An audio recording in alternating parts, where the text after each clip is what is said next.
I never imagined my heart could pound with love one moment and thunder with fury the next. It all started with a surprise. I'd come home from a business trip 2 days earlier than expected, eager to sweep Claire off her feet. My plan was simple. Take her to the Ember Lounge, her favorite place, the bar where we'd first met, and remind her why I'd asked her to be my wife. That ring on her hand wasn't just metal and stone. It was my vow, my future, my faith in us. But that night, as I pushed open the lounge's heavy oak door, I learned that promises mean nothing when worn only for show. The place was dimly lit, the air thick with the scent of whiskey and polished wood. Music throbbed softly beneath a low murmur of laughter. And then I saw her, Claire, radiant, laughing, and not alone. A man sat close beside her, too close. His arm hung over the back of her chair, their heads bent together as they whispered and smiled over their drinks. She twirled her hair, giggling in that way she once did when every glance between us had felt electric. I froze behind a pillar, breath suspended, heart pounding in disbelief. Maybe I'd misunderstood. Maybe it was innocent. Maybe. But then she brushed his hand with hers, leaned in, and said something that made him grin like a predator. That was all it took. Rage and humiliation surged through me. Hot, sharp, merciless. I walked toward them, each step slow and steady, as though my body had separated from my will. "Claire," I said, my voice calm though I was shaking inside. She startled, eyes wide with panic, then forced a brittle smile. "James, you're home early." The man turned lazily, studying me as if I were an interruption to his evening. "Who's this?" he asked. "This," I said, lifting the hand that should have borne a ring, "is her fiancé." The color drained from her face. "James, please. It's not what it looks like." I laughed, hollow and strange, a sound that didn't feel like mine.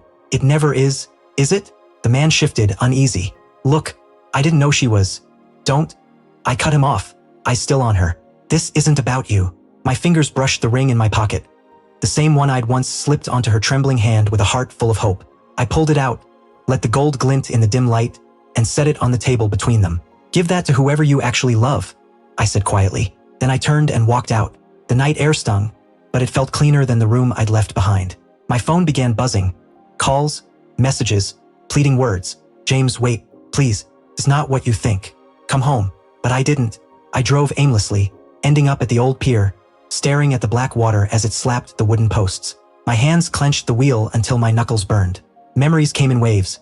Our first date, her laughter echoing in that same bar. The night I'd proposed under the stars when she whispered, "I can't wait to spend forever with you." Was it all a lie, or had I simply not been enough?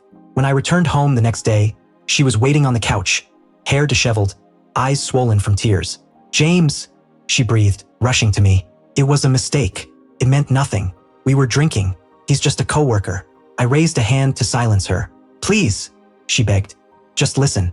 You've been distant, always working, and I just wanted to feel wanted." Her words hit like a slap. "So it's my fault?" I said, my voice trembling. "I've been breaking myself for our future, and you repay that by betraying me over cocktails?" "It wasn't like that," she whispered.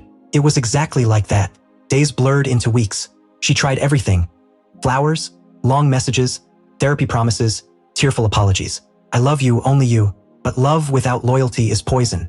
Out of anger or maybe self-preservation, I started digging. What I found broke me more than the sight in that bar. Messages stretching back months. Shared jokes. Late-night plans. A hotel receipt from 2 weeks earlier, while I was in Chicago. Every new piece of truth snapped another thread, unraveling the life I thought we shared. When I finally confronted her, it wasn't with shouting. It was cold, quiet. We stood in the kitchen where we'd once planned our wedding menu. "I know everything," I said. "Not just the bar." Her face crumpled. "James, please, no, don't. You had choices. Not once, not twice, but over and over. And each time you didn't choose me." She sobbed into her hands. I was scared. We were so perfect. I thought I'd lose myself. I just wanted to feel alive. I stared at her. "You wanted to feel alive?" I said softly. "And you killed everything." 2 days later, I packed my things and left. The ring sat cold at the jeweler's, waiting to be resold. Some friends called me heartless. Others urged forgiveness. Some said I should have exposed her, shamed her as she'd done to me. But I didn't want revenge. I wanted peace. Weeks passed. I buried myself in work, rebuilding what was left of me. Nights were hardest, when silence echoed, and I caught myself reaching for a phone that no longer lit up with her goodnight messages. One evening, I found myself back at the Ember Lounge. Alone this time, but stronger. The bartender nodded, wary but kind. And there she was, Claire, sitting by herself, eyes on the door, as if still waiting for me. No laughter now. No companion, just quiet regret. She stood when she saw me. James, I didn't think you'd come. I didn't come for you, I said gently. I came to make peace with myself. We talked, not as lovers or enemies, but as two people who had shattered something precious. I'm sorry, she whispered, tears shimmering. I thought he made me feel special, but he only made me lose the one person who truly did.